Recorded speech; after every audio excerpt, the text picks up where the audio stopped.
Hello, in this video I will show you how to install Microsoft Edge on Samsung Galaxy M34.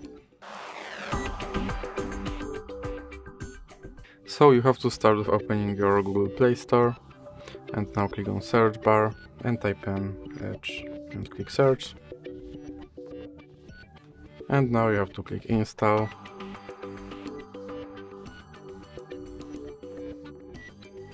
Now you can click open.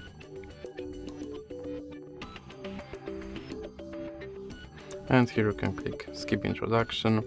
Now you can customize your homepage, or you can click not now. Here you can sign in to sync your data, or you can click not now.